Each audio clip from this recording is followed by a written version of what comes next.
Isa sa mga maituturing na magaling na boksingerong Pinoy, tubong Davao. Pero sa ngayon, nasa balwarte ni Manny Pacquiao sa General Santos City. Ito ay si Randy Petalcorin. Binansagan siyang razor dahil sa talas ng kanyang mga galaw at sa bilis at tulis ng kanyang mga suntok. There we go. There it is. It goes to town.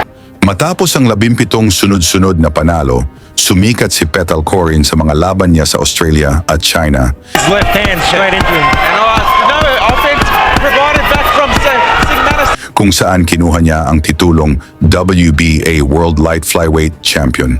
Pero ito ang matindi, ilang buwan lang ang lumipas. Muling pinabalik si Petalcorin sa China dahil sobrang natuwa ang mga inchik sa estilo niya. Pero sa pagkakataong ito, hindi basta-bastang laban ang haharapin niya. Kakaharapin niya ang pinakamalakas na pambato ng mga inchik, ang tinaguriang future world champion ng Beijing, si Yiming Ma. Isa itong WBO Asia Pacific Champion, may 12 panalo, 1 talo, at 7 knockouts. Hindi ito basta-bastang kalaban sa ating Pinoy, lalo na sa balwarte pa nito ginanap ang laban, kaya napaligiran ito ng mga fans na nag-aabang sa pagbagsak ng ating Pinoy. At naroon pa mismo ang MP Promotions boss na si Sean Gibbons na sumama sa kanyang prospect na Yiming Ma. Pero hindi natinag si Petalcorin. Pagpasok pa lang ng laban, agresibo agad ang Pinoy. Walang pakialam sa hiyawan ng mga Chinese fans. 穿着白色短裤的是来自于菲律宾的选手佩塔科林。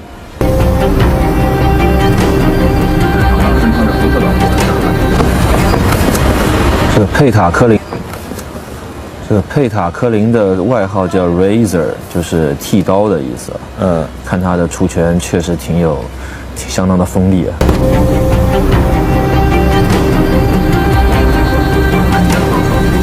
稳扎稳打，稳扎稳打。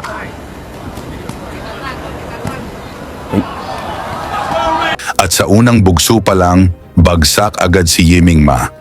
Pero tumayo pa ito at lumaban. 危险！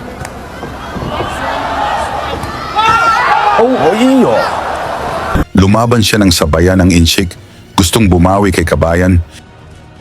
稍微的缓一缓，稍微缓一缓。对方实力很强，哎，稍微缓一缓。 Pero isang mabilis na counter mula kay Razor. Bagsak na naman, ngunit nakatayo pa ito at nagpakita ng tibay. 对方实力很强，哎呦！对方的来自菲律宾的佩塔科林，在此之前是22胜1负1平17次 KO， 1负1平17次 KO 对手。今年24岁，身高1.60米，臂展162公分。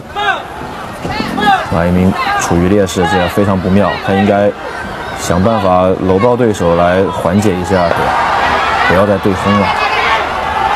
有点站不稳，要小心，要小心！哇，又被打到。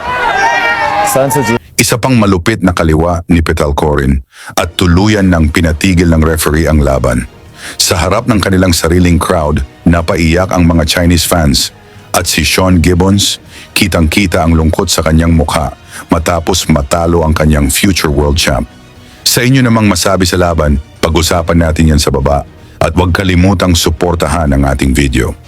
Lagi niyong sundan, huwag magpapahuli. Pag-usapan ay bakbakan, balita niya at laban. Mga Pinoy na di nagpapagapi. Salamat sa mga suporta na lagi nandyan.